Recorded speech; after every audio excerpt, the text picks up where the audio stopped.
y en este caso de ejecuciones de figuras políticas. Saludamos esta noche a Rubén Salazar, él es director de ETELEC. Rubén, muchísimas gracias por estos minutos para Reporte MN. Hola, Abel, ¿cómo estás? Muchas gracias por la invitación y muy buenas noches a todo el auditorio. Gracias a ti, Rubén. Y bueno, la semana pasada quedamos escandalizados y sobre todo se generó conmoción por los hechos de violencia allá en el estado de Guerrero. Se atacó a la familia de un alcalde, incluso también se le privó de la vida a él. Hoy, en hechos que parecieran de una naturaleza distinta, pero relacionados con la violencia que se vive en el centro del país, bueno, se ejecuta a un exalcalde de Puebla en territorio de Morelos. ¿Cómo ven ustedes esta violencia política o estos homicidios o ejecuciones contra políticos? Pues mira, fundamentalmente se trata de un problema que afecta en la gran mayoría de los casos históricamente. En nuestra base histórica hacemos un registro desde el año 97 a la fecha, pero partiendo por ejemplo desde el año 2000 que inician las alternancias a nivel federal, ¿no? Y toda esta dispersión del poder en infinidad de partidos, no solo a nivel federal, sino sobre todo a nivel estatal y municipal. Es importante señalar que prácticamente el 80% de las víctimas eran políticos que desarrollaban su actividad en el ámbito municipal de gobierno. Y la razón me parece que es muy clara, ¿no? Es decir, estamos hablando de que en el país, pues, al día de hoy, hay 2.471 municipios, ¿no? Donde se elige a 2.471 alcaldes, miles de cargos más de regidores y de síndicos, ¿no? Entonces, es precisamente el ámbito de gobierno en el que hay un mayor número de cargos en disputa, y es ahí en donde, pues desafortunadamente, lo he dicho, ¿no? En otros espacios, el México bronco persiste, ¿no? A pesar de lo que podríamos suponer con todos estos cambios democráticos, con la autonomía de los institutos electorales, nada de esto ha sido suficiente aún para desterrar esas conductas, tanto en lo que es la competencia por el poder, como lo es también en el propio ejercicio del poder, en lo que tiene que ver con una convivencia democrática entre quien gobierna y quien es opositor, que se ha resquebrajado a pasos acelerados. Como bien comentabas, con este caso del exalcalde de Teotralco, que asesinan el día de hoy, acabamos de pasar, ¿no? La semana pasada, el asesinato de otro alcalde más, allá en San Miguel Totolapan, de una diputada local, después de asumir un cargo vacante en el Congreso de Morelos. Pero, por ejemplo, solo en exalcaldes ya son más de 190 exalcaldes, y es que precisamente aquí es lo que también hemos comentado desde hace muchos años. Esta violencia pues se ha convertido en un instrumento de competencia político-electoral para acceder al poder o para retenerlo, y por tanto no solo está presente en los procesos electorales, como bien lo vimos hoy con este otro caso de un exalcalde, pues realmente afecta a estos personajes del ámbito municipal cuando quieren aspirar a un cargo, cuando lo ejercen e incluso cuando lo han dejado, con objeto de que los agresores lo que buscan es impedir que tengan alguna posibilidad de regresar, ¿no? De recuperar el poder, y de esta manera observamos pues cómo la violencia se está imponiendo por encima del voto y por encima de la democracia y de la gobernabilidad democrática, ¿no? Claro.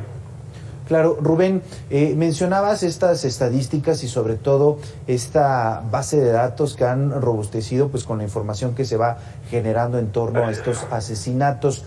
¿Qué es lo que pasa en estas demarcaciones? ¿Sí realmente es una competencia incluso, pues podríamos llamarla de un nivel de violencia más alto, donde hay amenazas directas, hay, digamos, un conocimiento más cercano, los puntos débiles, si así le pudiéramos llamar, y de esa forma ir atacando a los personajes políticos? Quizá en otros niveles, aunque se ha registrado, pues ocurre de otra manera, pero en los municipios hay mucha cercanía, incluso entre los alcaldes o entre los actores políticos. Sí, claro, de hecho, pensaremos que un primer aspecto que eleva el riesgo para este tipo de autoridades locales o de políticos tiene que ver con el hecho de que pertenezcan a partidos opositores en relación a los gobernadores o gobiernos estatales, o los partidos que gobiernan las 32 entidades federativas.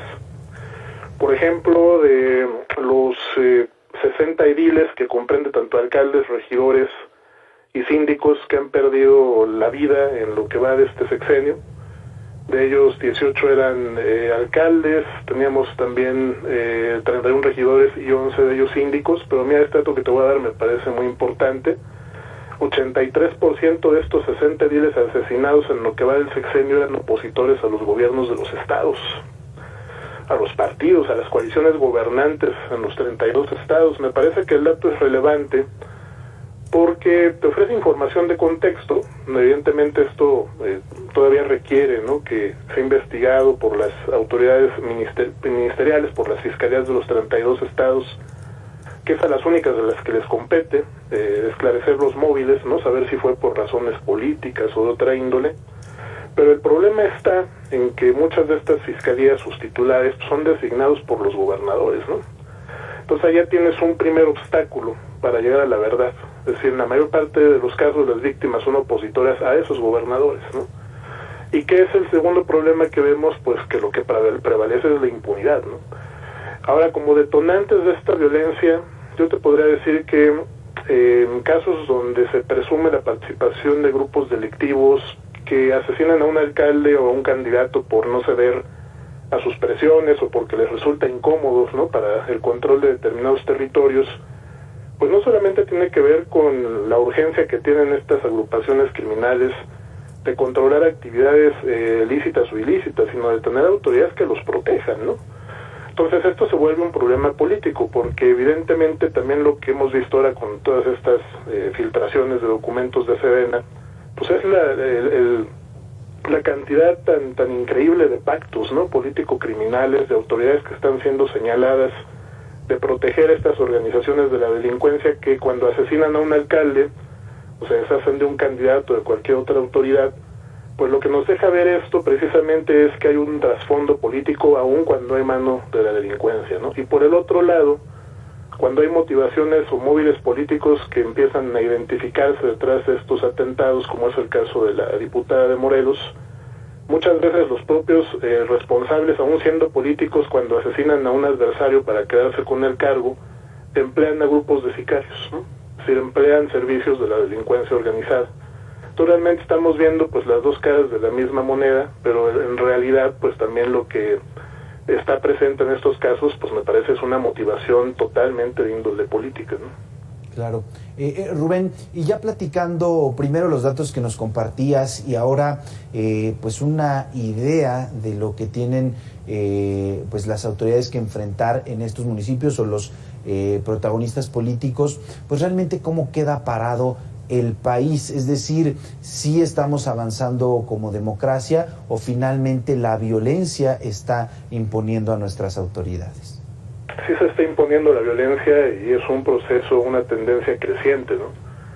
Tiende a elevarse mucho conforme se aproximan sobre todo procesos federales. En esta información que dimos a conocer en nuestras redes sociales precisamente se observa, ¿no?, cómo esto estalla de manera particular. Hay dos momentos muy específicos, ¿no? El inicio de operaciones de guerra contra el narcotráfico en el año 2007-2008, por ejemplo, llegamos a tener un año con 14 alcaldes asesinados, que fue el 2010, en un escenario de combate, de guerra al narcotráfico, en donde también lo que se planteaba desde aquel entonces con el gobierno de Felipe Calderón, pues era disolver los pactos político-delictivos sin darle herramientas o dientes a esas autoridades locales para poder protegerse, ¿no? Porque en la medida en que se les exigía romper pactos, pues quedaban a merced, ¿no?, de las venganzas de la delincuencia.